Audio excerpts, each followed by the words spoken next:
conversation, I'm with Jonathan Mond. Jonathan is a scaling up coach. And I first met Jonathan in Dallas, Texas, only a month ago when I was there for our Scaling Up Summit.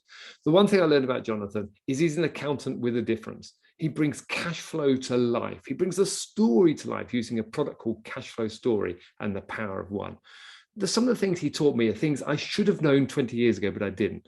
But actually, the key bit is actually how you can use cash flow to enhance your valuation of your business by learning what the customers really want. So listen out as you go for this story about what does it mean to you? What do your customers really buy from you? How much are they willing to pay for your product? And it all comes down to service. How do you serve them better? How do you get a better team that can deliver that service for you, which benefits the customer?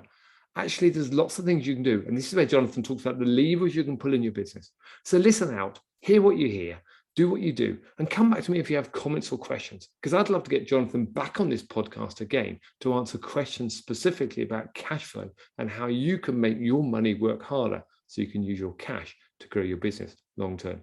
Welcome to Jonathan Mond. Welcome back to the Sparks by Ignium podcast. I'm Phil Rose, your host, and today I'm delighted to be joined by Jonathan Mond. Jonathan is a scaling up coach, and I met Jonathan recently in Dallas, Texas, where we're there for our Scaling Up Summit to learn more about the skills that we bring to our clients to help them scale their businesses. Jonathan is based in Australia, and we're talking on a Monday morning, June 6th. It's now 10 o'clock in the UK, and it's probably 6 o'clock, 7 o'clock in the evening for you, I'm guessing. Is it, Jonathan?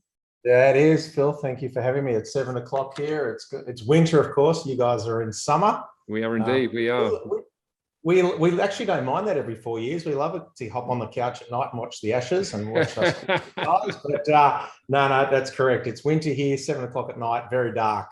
I love it, love it. Well, at least England, we actually had a good test match this weekend. You had a good win over New Zealand, yeah. Exactly, we did well for that one. And of course, we've just celebrated the Platinum Jubilee of the Queens. We've had 4 days off. So we've had a long bank holiday weekend of Thursday, Friday, Saturday, Sunday. So I'm coming back into this in a jaded form, having had plenty of time to eat, drink, and be merry and do the things that need to be done, which is always good. So it's nice to hit the ground running on a Monday morning. And Jonathan, We've got lots of things we're going to talk about today. And a lot of this is going to be around scaling up and scaling up cash, which we'll delve into now. But I'd love to find a bit more before. Jonathan, how do you describe yourself as a coach? Mate. All right. Well, let me give you a little bit of an intro. So I've got an accounting background, and I've been a CFO or a finance manager, whatever way you want to describe it, for small to medium-sized businesses for the last 20 odd years. And I was either working, once a week, once a fortnight, once a month, making sure that the finance side of a business was up to date and presentable. And then I presented all the reports, of course, at board level and joined in the board meetings and presented the information. But a very, very good friend of mine, Alan Miltz, who you know very well through Scaling Up.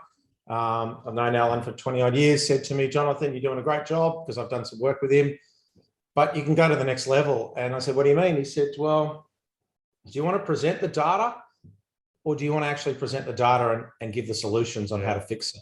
Yeah. And so he said, doing that, you're going to go to the next level. And I really took that on board. And so we went home that night. Well, I went home that night and looked up MBAs and basically signed up for an MBA immediately. Wow. And Alan couldn't believe it, how quickly I'd done it, and did an MBA. And just as I completed my MBA, Alan had mentioned to me that he got invited to write for a book. There's a new book coming out, and he was asked to contribute to the final chapter under the title of Cash, which was Scaling Up. Okay. And he had just experienced, he'd met Vern he'd spoke at a conference, and Vern was there, and Vern goes, this is the missing piece, what you're talking about. And so Alan got invited to contribute to the book and said to me, I've just joined, I've been part of this organization as a expert speaker, and this looks unbelievable. And so I think this is what I would do if I were you. I'd actually go and join Scaling Up, do their training. You go across to the States for a bit as well, meet the other coaches, et cetera, and become certified and become part of this group. And so that's my journey to scaling up thus far. and who I am from that perspective. I love that. So actually, so the real bit I hear there is, an accounting and CFO finance managers, you've been there and done it. You've got that background, and then you're enough to do the MBA, and now you've come in as a coach. So in your previous life before being a coach, you were actually doing what you're talking about now in a business, helping people make sense of the numbers. And I think that's what you said there, but making sense of the numbers. Exactly. Yeah, I love that. It's interesting when I go into a business now that the first thing that comes to mind are your numbers up to date. Yeah. Because at the end of the day, our numbers are our first point of call when it comes to a scorecard, doesn't it? The scoreboard. So, if you said to me, Phil, how do we judge our performances as a whole? Well, one great way to do it is to have a look at the score, from year 1 to year 2 to year 3. Yeah. And so if your finances are not right, then 1, you can't see how you're going. 2, you can't make appropriate strategic decisions. Yeah. And 3, you'll never know, particularly around that cash model, like you need cash to grow and to move forward. It's the oxygen of a business. So when there's no clarity around that, you can find yourself in a lot of trouble. Yeah. And I think it's interesting actually. And I just picking up what you mentioned about, you have to have the score. We joked about cricket, and I must admit, I'm not a big cricket follower. I don't like your Aussies, who love your cricket, but I love rugby. And the one thing we always talk about is, I always know what the score is. If I'm sitting up a rugby game, is I know how long to play, and I know what the score is. I know what the opposing team's doing. And I think the key here is you mentioned score. And I think in business, often people forget about that they need to understand and track their own score all the time. And the key to doing that is either through the KPIs you've got on your business or it's just having that knowledge of where you are in your business from a cash point of view and a financial point of view. But the key is a lot of people don't think about cash, do they? I think we often talk about, we talk about the difference between profit and revenue, but people forget that cash is the life in the business. You've got to have that there. Otherwise you're dead. Huge difference. And that's probably my number one thing to do. And, you walk into a room, I always say, walk into a room of 100 people and ask them to have a look at a profit and loss. 99 out of the 100 will understand that it's good or bad straight away. Yeah. Yeah. So, I believe it's the cash side they don't get, and that's important. People think you make $100,000 profit, make $200,000 profit. Oh, you're rich, you've got cash. Doesn't mean anything. There's another story in there, and there's a whole lot of variables that contribute to the overall cash of the business. So what is it that stops people looking at numbers like that? Because I go back to my MBA, which was when I look back, actually, it was 22 years ago I started my MBA. And as an engineer, I loved engineering. I loved technical things. I was good at strategy. I was good at vision. But the bits I never did was cash, because in the big business, I used to work for Rolls-Royce as an organization. And we never had to think about numbers at that stage, at the level I was at. It was all about, understanding the product. So when I did my MBA, it was a shock to me to suddenly start learning about the accounting side of the businesses. And I remember doing a presentation, and I was elected to be FD of this fictional business as part of my MBA project. And the finance lecturer, Steve Seymour, who actually I believe is still at Ashridge at this moment, 22 years later, Steve said he'd never seen anybody present from an FD perspective a presentation about the business without presenting any numbers, because I was avoiding the numbers. I knew how to do it, but I avoided them. So I wonder, what is it that stops people? What is it? Look, I just think some people just don't like numbers. A lot of people, a lot don't. And more importantly, there doesn't seem a lot of respect around them. And so it's such a challenge on a number of levels. One, people don't enjoy them, don't understand them, and avoid them. 2, a lot of senior business owners, or let's use the word owners, hide their numbers from their teams at time. Okay. And that has its own problems in itself, because 1, as I said to you, they obviously are scared of them, but 2, there's a lack of understanding. So that lack of understanding actually makes it even worse, because the employees think the boss is making a lot more money than he actually is. And that's a terrible space to be in when it comes to culture. So, and then finally, that scorecard piece is, how do you push people towards an improvement? Because the one thing I try and train everybody in is everybody in the business can influence the numbers, the cash and profit at any one point in time.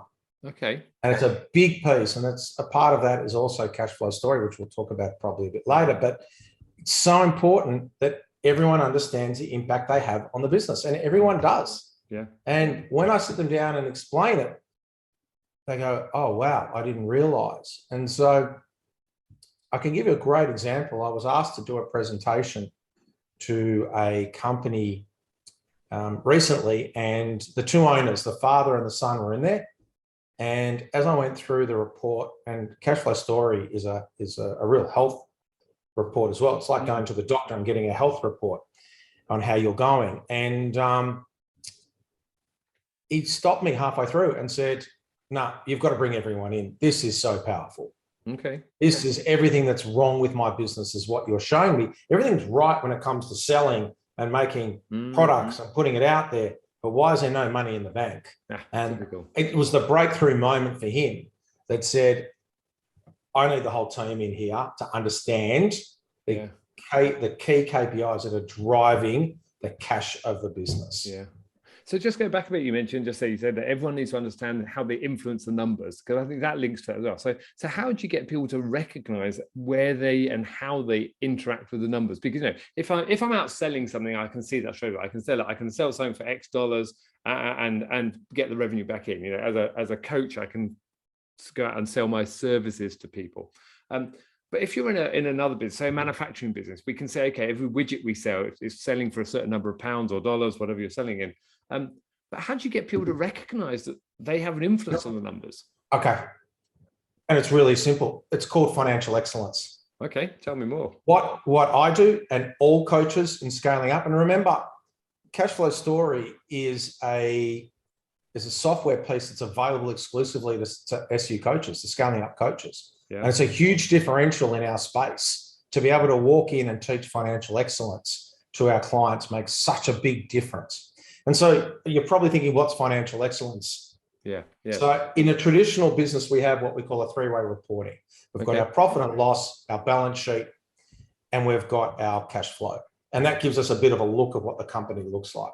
But what's missing is what I say is the next level is the financial excellence part. Okay. So the first part is the power of one. And we'll talk about that shortly, but power of one introduces relationships. It shows the financial relationships within a business. Should I be putting my price up or selling more? What impact does one day have on my cash at bank? What impact does 1% have on my cash when it comes to cash and profit when it comes to some of the other levers and drivers? And financial excellence also answers the question, where is my money? How many times have I seen companies that said they've made 200, 300, 400,000, but they've got no money in the bank? Where is it gone? Yeah. It brings to the table the concept of growing broke. And so what's growing broke? Growing broke is when we analyze working capital needs versus our profit. And we look, when we take a number, if we want to grow by $100 and we compare the working capital needs with the profit, and there's normally a gap. So as the gap 9 out of 10 times in the negative, and that gap in the negative, and we'll go through this shortly, will be the money, the cash that you require to have that extra bit of growth. Okay. And then finally, and this is probably the most powerful if a boss doesn't want to go through his financials with the full team, and that's what I call the working capital timeline. Okay. And what we do is we work out how long does it take for $1 when it leaves the business in the form of an expense dash purchase of inventory into selling, into the money being banked. Okay. How long does that take for a business? Now, that there alone is a single KPI that I can introduce to any company in the world. And I can bring everybody together around that and say, what impact can you have with that? Okay. And so that I feel that if you've got two choices with financials, you can reveal them, which is great. And that's really powerful. And then you've got, if you don't want to do that, then you go with the working capital timeline. So that's a great little KPI. We're currently running at 90 days. $1 leaves the business, comes back at day 90. We need to pull that back to 60. So where am I getting all these numbers from? Where am I getting the working capital timeline? What is the power of one? Let's go through this a bit more. Yeah, because I think there's a question there, because going back to my MBA days here, looking at working capital, there were simple formulas around that. Yeah, absolutely. So just explain what working capital is, because so I'm about to do this. So what is it? Let me go through the KPIs that I use, and then I'll explain working capital. Okay. So the first thing within any set of financials are 7 drivers. There's 7 levers that any business can pull on and move around that will have an impact on the cash in the business. Okay. Beyond that, the first 4 of those actually impact the profit as well.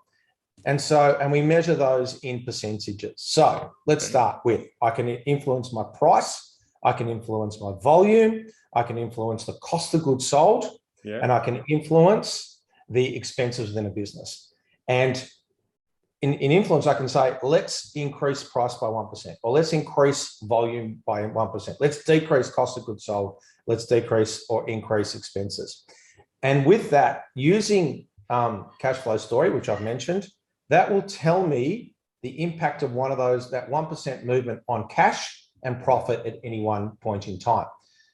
So the first thing from there under financial excellence, and I'll get to working capital in a sec, is walking into a sales team meeting and explaining to the sales staff, hey, we've just worked out that if we increase sales, we actually might go negative on our cash because we're burning through cash quicker through because of the cash needs in producing a sale. Yeah. But if you put your price up, we're actually going to make cash. So you tell this to the sales team and they're like, well, no, I don't want to put the price up. I'm going to lose people. Yeah. Everyone's scared of it. That's everyone's really, really scared of that. So to understand that relationship's important. And then it's up to me as a scaling up coach to explain how we can put the price up and the things that we can do to make that physically happen. Yeah. Yeah. And so that's part 1. Part 2 is what I call leaky buckets. One of the first questions I ask any business is, what's your opening margin want? What do you want it to be? What are you striving for? So we look for, let's say the business wants 20%. Yeah. But their final margin after all markdowns and stock losses and breakages, etc., ends up at 15%. So they've lost 5%. I call that leaky buckets. Okay. Okay. So the team needs to understand if they've lost 5%, and we know what the value of 1% is. As I said, we measure in 1%. So let's say it's $30,000 is 1%. Yeah. Call it, for simplicity, we'll just call it 30,000 on profit, 30,000 on cash. If we're losing 5%, then we're losing 150,000 profit and 150 cash. And the team suddenly wakes up and goes, wow, I didn't know how strong that was. Yeah. And suddenly I've got the whole room thinking about how we can fix cost of goods sold, how we can, what I say, plug those leaky buckets. And before you know it, you're already into some quarterly rocks and ideas around what we can do for the next quarter to improve things. And so then you've got the bottom 3, and that is your AR, accounts receivable, stock - work in progress or inventory, and your accounts payable. This is what we call our working capital. So if I take our accounts receivable together with our inventory, and this is the part we've paid for, okay? We're using our own cash to support that. And then I can use some of the cash of the accounts payable. That's what we owe people for. We get this formula. So we get AR plus inventory minus AP gives us our working capital needs. So just so accounts receivable, this is the money that people owe me. Yes. The inventory is the stock we've got or the work in progress. And then the accounts payable is what I owe other people. Simple as that. That's right. That's a little bit of our bank. So we can use some of our bank. So we're buying, let's say, raw materials on credit. We get 60 days. We'd need 30 days to turn it around in our factory. Hopefully we get paid in 30 days. We've got this perfectly balanced in and out. Yeah. And so, but we don't get that. You know, that doesn't happen in real life. So we need to understand that. And as companies grow, you require more working capital unless you've got this incredible ability to rein it in. And that's what we try and train because we're measuring in days. So let's say, for instance, we've got 30 days on our receivables, 30 days on our stock, and 60 days on our payables. So 30 plus 30 minus 60, we've got that 0. We don't need, you know, we're good. That's a good space to be in, but it doesn't happen. It doesn't happen. We see so many days which equate to dollars. And before you know it, you've got this balance sheet sitting there with heaps of money owed, heaps of money sitting in stock. And my profit says I've made 200,000. I've got no money in the bank. Where is it? It's sitting in working capital. Missing it. Yeah. Okay. It's sitting in the working capital. And this is incredible. This is some big financial excellence. This is when you're taking your team from reading a P&L into understanding the cash journey in a business and why there doesn't seem to be money at any one point in time. So you asked me this question before around growth. You know, where are we at with growth? And this is another aspect of this. Okay. And so working capital to measure the needs of your growth, because growth sucks cash. Yeah, that's so the phrase we always use. Yeah. Yeah. Let's assume we want to grow by $100. So $100, and we can make out of that $100, we make $9 of profit. Yeah, that's all good. Most people would understand that. Put in whatever it works out. There's $91 of costs, whatever way you look at it, through COGS and expenses, and we're left with $9. So it's a 9%. Yeah. But on the other side, we've got our working capital. We've got to bring in the stock. We're going to give credit. We're going to get some credit. But on a normal company, we might say, you know what? We're at 20 odd days for receivables. Yeah. We're at 25 for inventory. So that's up to 45. Oh, sorry, 45. Yeah. Let's use some days. Let's use the bank or other suppliers as our bank. So we're at 45. Let's say they're at 20 days that we get from them. Now we're back to 25 days. 25 days. So now I've got, or 25, apologies, we use days, but it should be dollars per 100. So I've got $25 per 100 versus the $9 profit we're making. Guess what? We're $16 short per 100 on our working capital needs to grow the business by $100. And so that's probably, and it's such an easy formula, an easy thing to work out, particularly through Cash Flow Story represents it. Yeah. When you can explain that to the team, when you can get all these days aligned in their mind together with what the growth was required, all of a sudden you have this, you're aligned. Your team's now starting to understand financially where the company's at and where it's going. So the key, if I just jump in that case, just to clarify that case. So on this case here, if we want to grow the company by 100, we know that our profit margin is 9%. Therefore, we're going to make $9 $9 per 100. Yep. But then we also know that we've got to have an element where we're getting credit and we're giving credit, because we're getting credit from our suppliers, but we're also giving credit because we're not sending our invoice out for 30 days or whatever period it is. So your formula there is 20 days on accounts receivable because we've got credited there. We've then got 25 days on inventory because we're not having to pay out for our inventory. So we've got work in progress, that's something it's taken us to produce the product.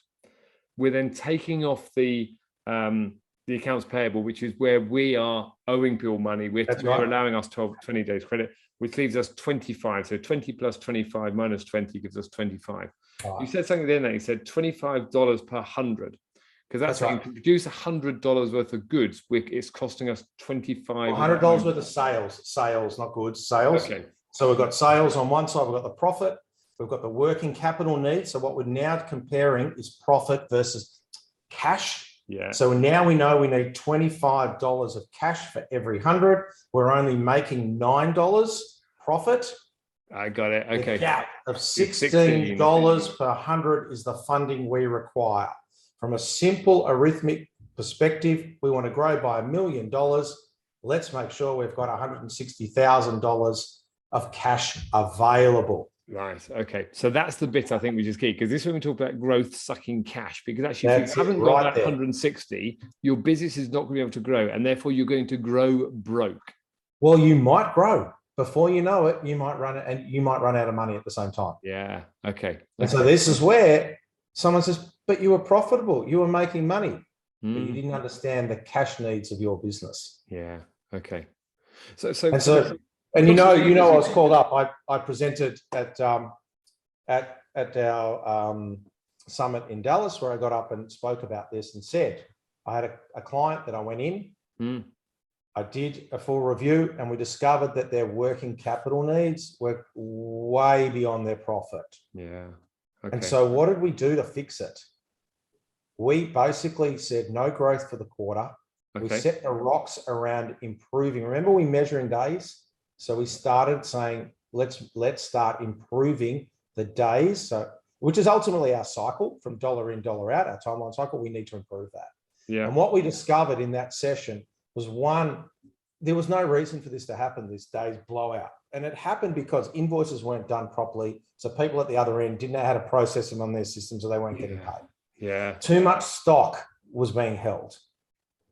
And ultimately what was worse was as a result of not having the cash, it was pushing out their accounts payable, which in some cases you'd say, oh, great, it's taking longer to pay. But it was killing their reputation. It was hurting their reputation. Interesting. And so all that was aligned to such a nightmare, even though they were making profit. Yeah. So we stopped, we held them. We said the quarter objective is to pull your working capital needs right back per 100. Yeah. Then we can start exploring the growth. Yeah. They actually put resources into their accounts department. They smashed out new processes around invoicing, how it's getting done, removing laziness, kept people accountable. Yeah. And before you know it, by the time we came back, they'd halved their working capital needs in the space of 3 months. Wow. Then we were comfortable. And the key bit there you mentioned about quarterly objectives, because we often talk in Scale about, having the rocks, and we talk about, what are your key rocks you work on? So what you've done there is you've set them some rocks. And for those people who haven't heard the language before, rocks is around having some key things you focus on. It comes from Stephen Covey's work about putting the rocks in the glass first, about what are the key things you need to do first and foremost to drive anything forwards, whether it's in your life, your personal life, or your business life, because those rocks are the things you focus on. So what you're saying, Jonathan, is that they put some clear rocks in their glass for quarterly things about reducing their days to get cash in, because that meant they could get their working capital down. Therefore, they can actually grow quicker because they've got more money in the bank and less working capital needs to do so. I'll interrupt you and say you used the word cash in. I'm going to throw in that's only part one. Part two, okay, obviously was the stock. They had to improve their stock holdings. Yeah, they had to move their either A, move the dead stock, or B, do an analysis of where their stock was at, so they could stop ordering over potentially ordering the same thing twice. So it was an effort in the stock. So they allocated a stock person to start really honing in on that, and then honing in on improving their process of sending invoices. So remember, AR plus stock minus. So if you've got all those three categories. Yeah. And get them. And here, from a non-financial perspective, this is music to my ears, because actually what you're saying is here's some of the levers you can pull, and here's translating those numbers into something you can do realistically, so people can identify specific things they can do to improve their cash flow just by looking at the numbers specifically. So you've now got some focus on that, because actually there's no point trying to grow if you're actually reducing your profit margins and you're reducing your cash at bank, because actually that's going to damage you long term. So you're putting these things in first, which I love. So it's actually making some clear drivers. And it's funny you say that, because that's absolutely correct. But there's another aspect to this. Okay. And that is, as we're working our power of one, so we determine that a price versus volume is a much better way to go. Yeah. And you improve your profit with some of these little tiny tweaks along the way, you're improving the valuation of the business.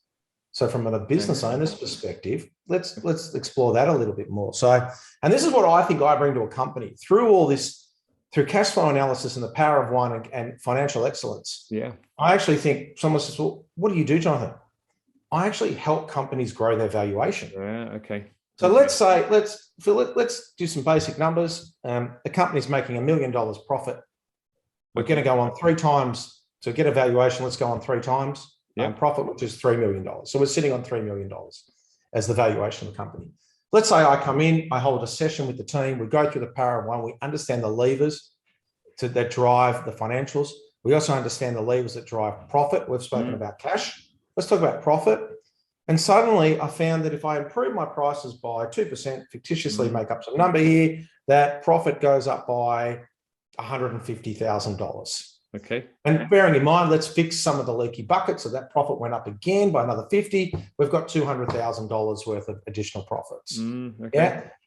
All of a sudden, through those minor tweaks and conversation pieces and strategy discussions, we've gone from $1.1 million to 1.2. Yeah. We were at 1 million times 3, which is 3 million. Now suddenly we're at 3.6 million on the valuation. Yeah. That has to be music to any owner's ears to say, come in, Jonathan, and do a session with me. And you're telling me that not only will you help me improve my cash, you'll actually improve the valuation of my business as well. It's such an easy thing to do. Yeah. And this is one of the reasons why I went into scaling up, because what are those things that we can fix? So it's really easy for me to turn around and go put your prices up. And At the first point, it is. Yeah. I can promise you it is.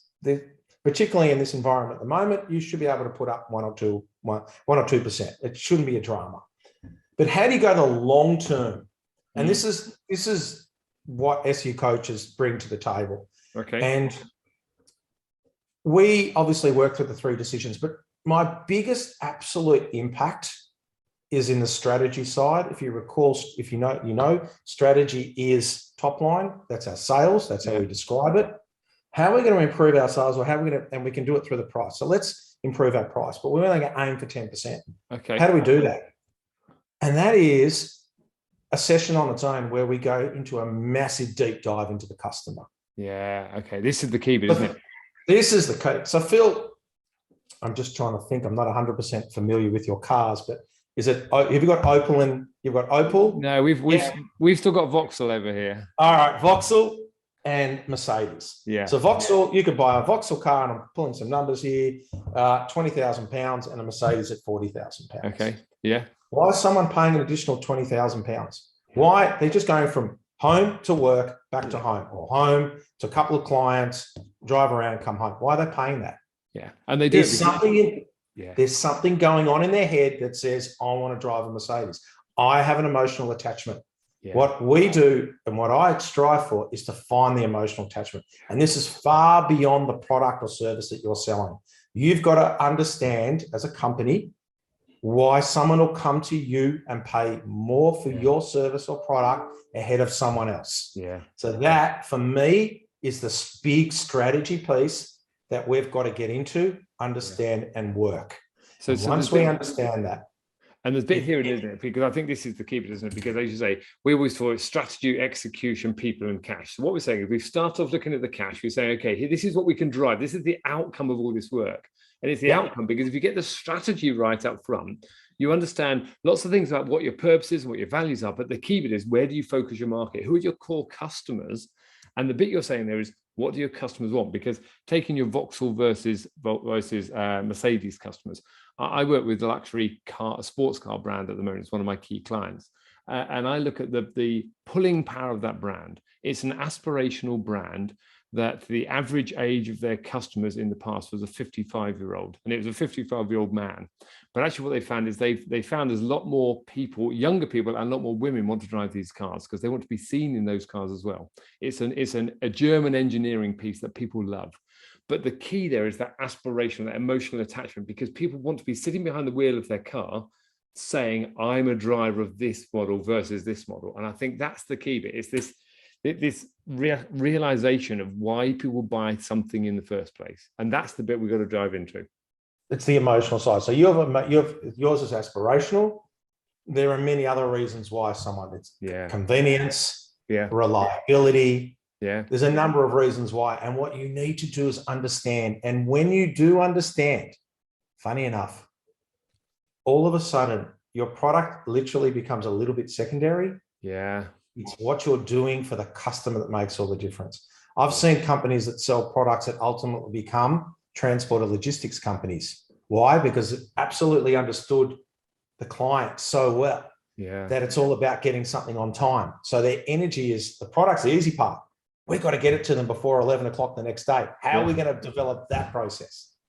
Yeah. And when you start getting there on that level, then price becomes irrelevant. Yeah. And when price is irrelevant, that's when you're pushing the top line and your valuation is going through the roof. Yeah.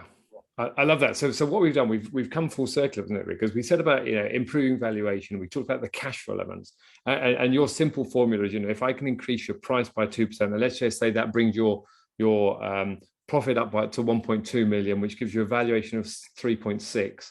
So actually, I've gone from a 3 million valuation to a 3.6 valuation. So I've added 600,000 onto my valuation of my business for a small percentage increase.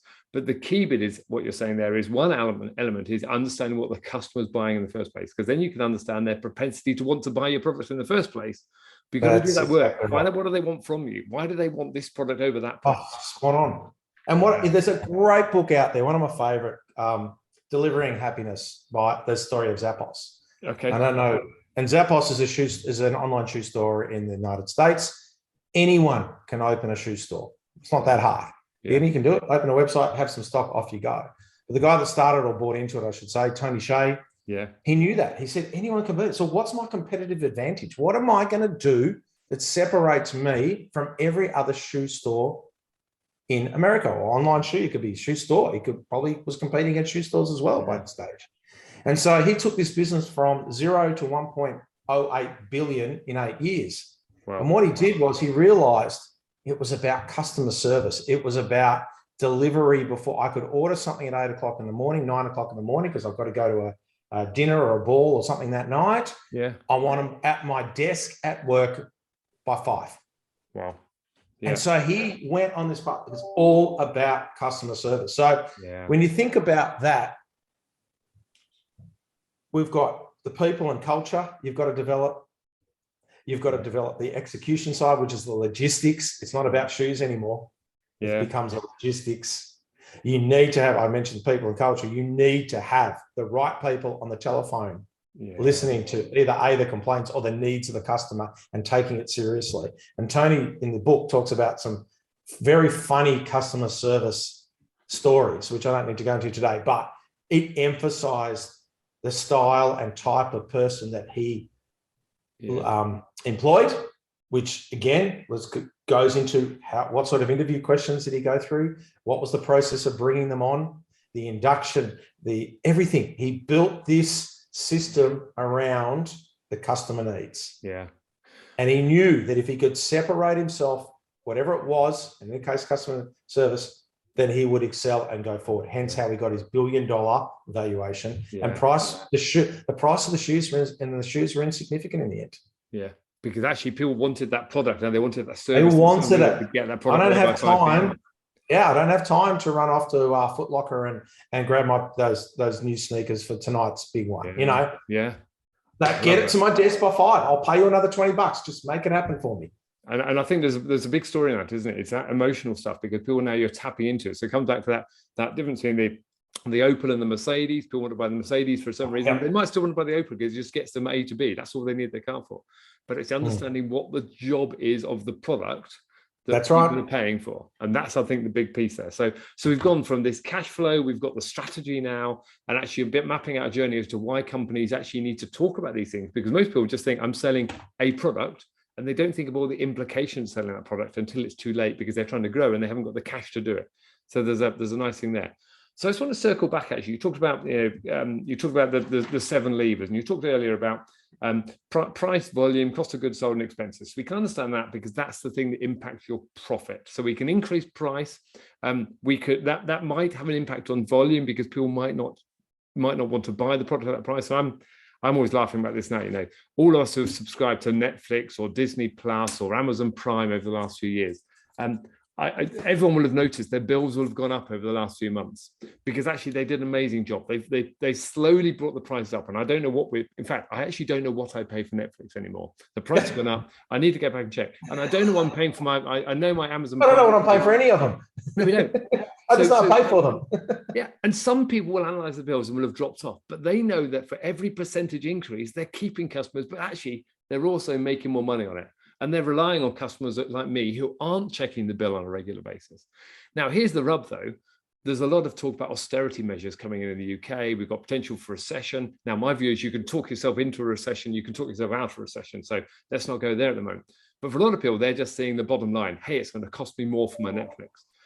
I put the price up. So Netflix will lose some percentage of customers, but they know also by putting that price up, they're going to gain more margin, and therefore they can afford to lose a certain amount of their volume at any point in time.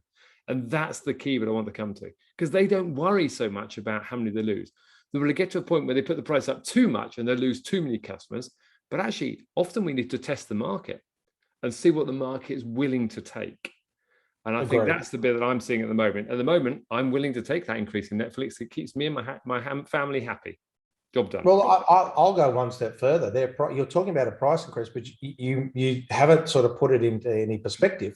So let's say, I know, is it $8 in Australia, $9 in Australia? I'm not going to turn it off if they put it to $9.50. Yeah, exactly. Okay. And that is pretty close to what, 5 or 6% increase. Yeah. Yeah. And they've done nothing. They've just thrown that in. Imagine throwing that into a cash flow story when you're talking about billions of dollars. I was going to increase my price by 5%. Yeah. Yeah. People That's don't do it, do they? huge. That's huge. But that, and then to talk about what you said, agreed. So why don't we actually, and this is what I do, part of the excellence in the sales training, so your sales team and training the sales team. Okay, guys, you're going to lose some sales, no problem. Let's put our prices up 3% and work out what that range is that we can actually afford. And you'll be surprised.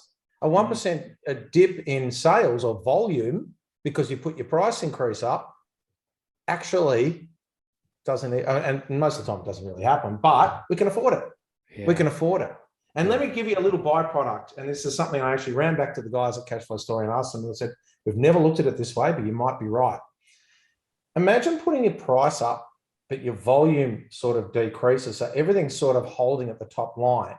And by definition, if your volume decreases and price goes up, your cost of goods sold starts to decline. Okay. In other words, you're spending less on your product to deliver the service or the raw materials to deliver the product. So then what happens is you're making more profit ultimately. Okay. I'm making more profit on less sales, right? You're getting a better return on your assets. So let's say you've gone now from 8% bottom line, same sales or whatever it is, whatever the numbers look like, but you end up at like 10%, 11, 12% profit. Yeah. When you start breaking through the 9, 10% profit, remember I said to you, let's go to market and see what we can get on our profit at 3 times value. But when someone sees 11, 12%, they're going to start paying 3.5, 4%, 4 times, sorry. Okay. So you've actually smashed through a massive barrier in 2 ways. Yeah. Yeah. I love it. Okay. And so I went back to them and said, is this what's happening? They said, yeah, you're right. Because we're not seeing the cash was growing and growing, profit was staying the same. And what was happening was as profit was growing through these different pulling of the levers and in particular dropping volume and increasing price, cash was going up, profit was staying the same, but the top line was dropping. So I was making more profit from less sales, which gave me that 10, 11, 12, 13% bottom line. At that level, a buyer's looking at going, this is 3.5. This is 4 times now profit. Yeah. So I think what's really interesting in what we've spoken about today and using Cashflow Story is when you use it well, you can really set up the first quarter of strategy and have an immediate impact on the business. Yeah, yeah. Then what you need to do is say, I want to go harder on this. I don't want 1 or 2% price increase. I don't want 1% cost of goods sold increase. Jonathan, what are the 5-year plans we can build around hitting all these levers? And so price, we've said, let's do dives into the customer and make it impossible for them to leave us. Yeah. Let's get in lean experts around production. Yeah. Let's talk better management or better supply, have better supply conversations with our suppliers. What are we doing right? What are we doing wrong? What can we improve to make your life easier? Yeah, yeah. What are we doing about excellence within our team, our people, our culture? Because we all know that a highly engaged team delivers significantly higher, and its research has proved this, significantly higher results. So you've got this sort of long term that we can start working on, and we've got short term. And that's the beauty of SU coaches. We can bring all that in at any one point in time. So there's a couple of things I just want to pick up on there, because I think some of the key bits you mentioned there. The first one, let's go back to this profit margin story. So originally we're just increasing profit margin and we're getting a percentage or 2 increase. But the key bit there is there's a break point, a bit of a tipping point, as we talked about in the past. Was that Malcolm Gladwell tipping point? Talking about that tipping point in time. So actually we're saying is when we get over the 10% profit margin, actually 11, 12, 13, actually people are willing to pay a higher multiple for business. What's going on here? Exactly. Yeah. Okay. So actually this is a good business they're looking at. Yeah. And it's got some longevity to it. So actually we've got that as one thing. We've then got the view that actually we can do the basics in the first quarter with companies to get them evened out. But then saying, okay, then let's look further on down the line and work out, okay, how do we better understand the customer? How do we understand what they really want from us? How do we understand what they're willing to pay for a product? How do we understand the little levers that we can pull to give them more of what they want and delivering full service? And then the bit here is behind the scenes, looking at cost of goods sold, slickening up our business, bringing lean, making sure the business works like a dream, oiling every little cog to make it just smooth through the transactions. Supplier conversation, love that. Going back to the suppliers to say to them, how do we make your life easier? How do we set up our invoices to be easy to pay? And then the final bit you mentioned then was that excellence in the team. And I think that's the key bit. We've talked about people and strategy and execution coming together. If we get a team that's working well, they buy into your strategy, they buy into your purpose of business, they want to be with you. They're also, we talk about A players. These are A players in the business because these are the ones who make the business work. And we know that we're willing to pay them more to do that as well. So I was having a conversation earlier with Don Monkhouse about this, about if you can get customers in your business who come back time and time again, they're coming back because your employees are giving them a better service. So if you're in a restaurant, for example, and you've got regular guests who come back in time and time again, often they're doing it for two reasons. One is the food's really good. The other one is the service they get is really good. And if you're getting them coming back, they're willing to pay more. Say, we could pay our employees in the restaurant more because we're never getting better service for them. And therefore we can attract better talent into us. So what I'm hearing there, actually, we're building a strategy of doing all of these things, people, strategy, execution, and it drives cash ultimately. But the key bit, it drives valuation in the business. So when you come to sell your business one day, your business is worth more than it was before you started working on it. So there's a lovely story there. I'm just hearing as we say that. Does that make sense?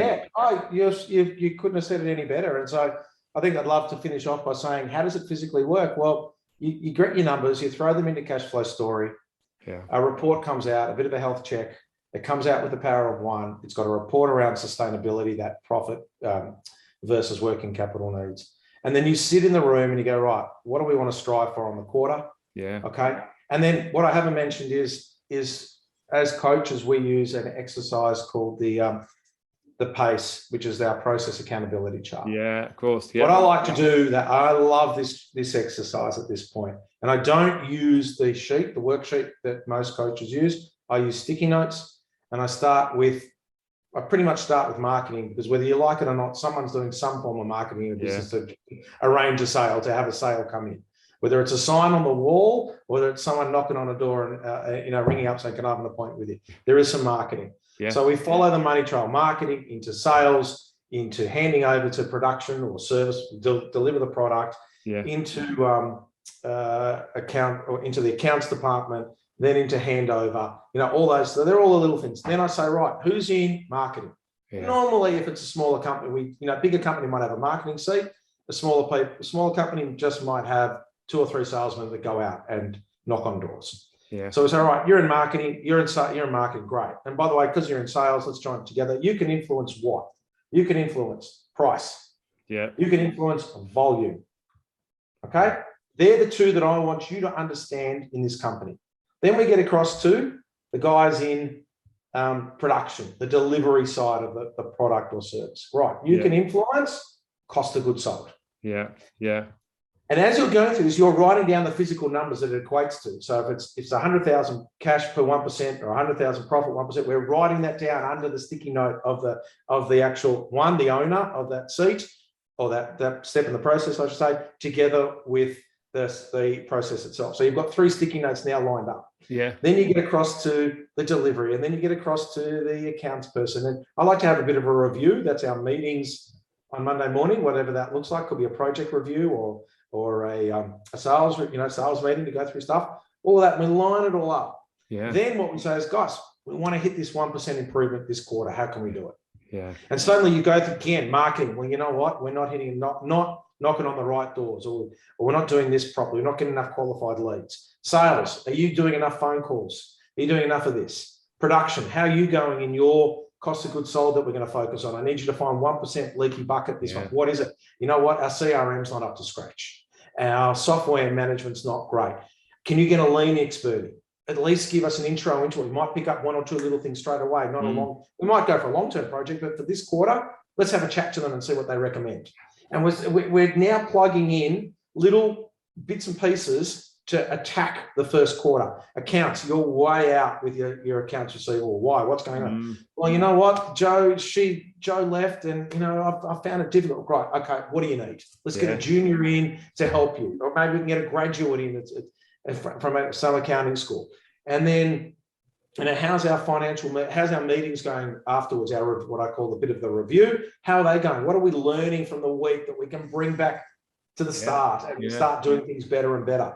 So everyone understands the numbers that are in their department, in their process, everybody's now putting up their hand and saying, I want to see this. This will help me improve it.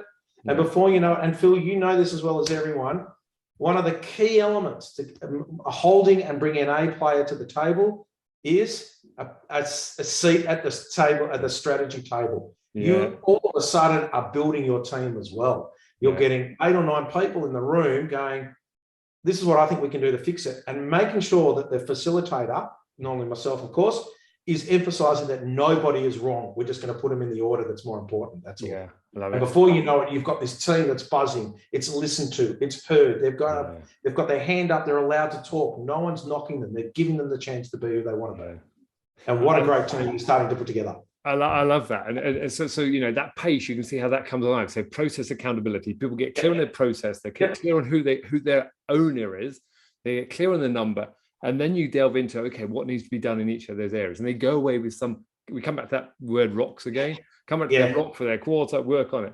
It reminds me of, you know, if we think about British Olympic cycling years ago, we talked about marginal gains. We talked about, you know, will it make the boat go faster from a British rowing point of view? When we came to the Olympics in Sydney, we wanted to look at how do we improve every bit of the boat? And if it didn't make the boat go faster, we didn't do it. But the key was marginal gains. And I think the bit there is, you know, saying, how do we hit 1% improvement in each one of these areas? How do we improve marketing and sales and product delivery and accounting? Every little bit helps to drive the next layer. And that's the bit we're getting people owning their process, wanting to do something with it. And actually, you start building up your plan of strategy for the next quarter, and we're monitoring it time and time again. So lovely story coming together there. And we can actually do that in 3 hours. So imagine turning around and saying, I'll tell you what, I'm going to come into your business. I'm going to improve your valuation in 3 hours. Wow. That's the power of cash flow story, the software that us as scaling up coaches have got access to. Yeah. And you don't have to do the full bucket. We'll come back. Let's just start with this, have a look at it all, start with this, and then we'll come back and start working on the full package as a whole to engage everybody. But wow, what a kickoff for the first quarter. Yeah, love that. Love that. So there's a whole, we've talked about lots and lots of things here. And I think this valuation is the key bit, because that's the bit we bring. And I always talk about more time, less stress, more money, more fun.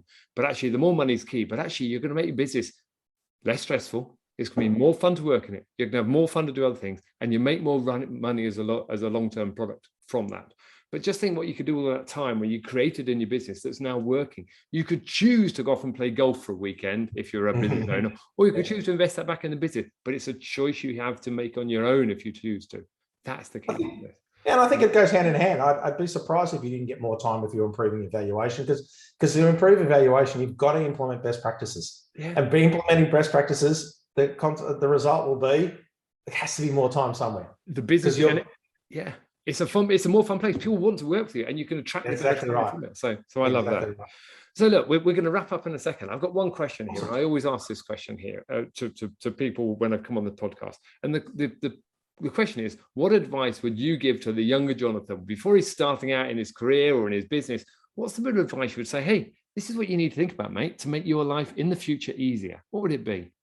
On the business level or on the home front? Hey, look, okay, let's start on the business level. We can do the home front as well. On the business level, clearly having this knowledge now, I've been an entrepreneur, but I thought I was just going to work each day and I'll just make it happen.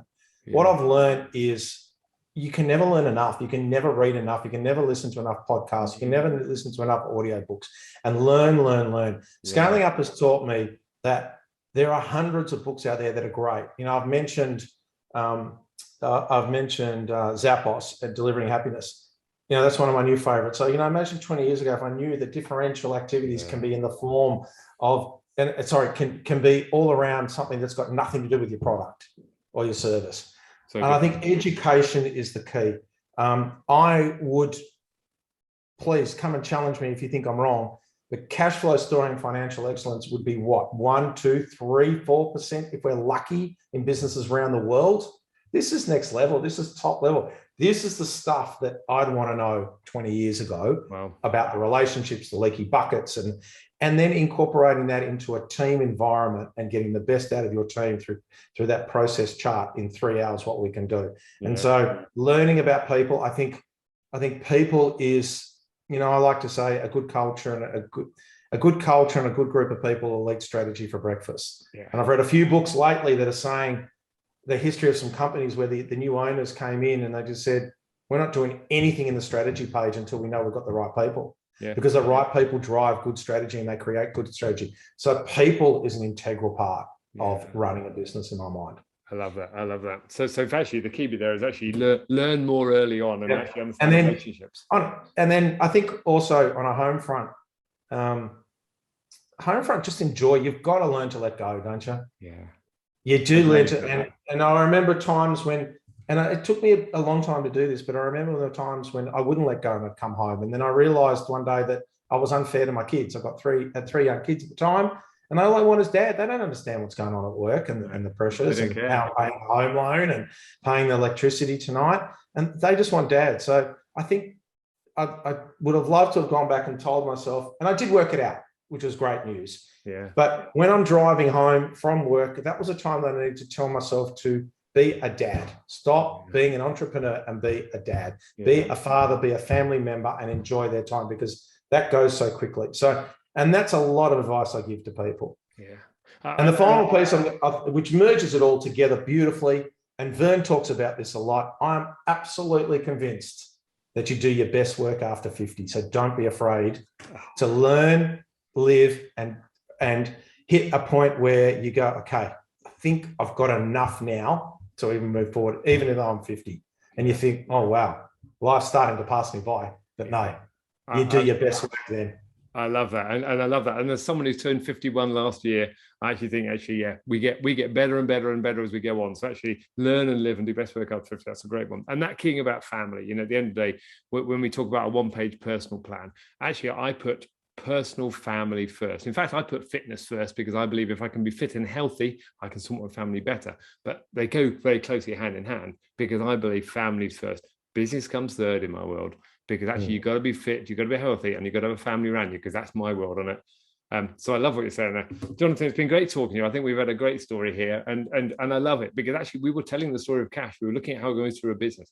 There's probably another podcast in here for us to talk about more detail of some of these things. So at some stage, I think me and you need to hook up. At some stage, yeah. Other things. But I'm always available.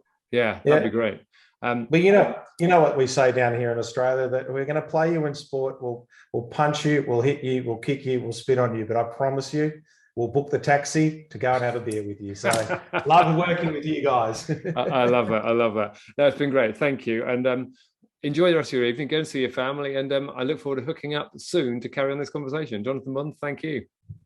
Pleasure. It's been great being here. Thanks, Phil.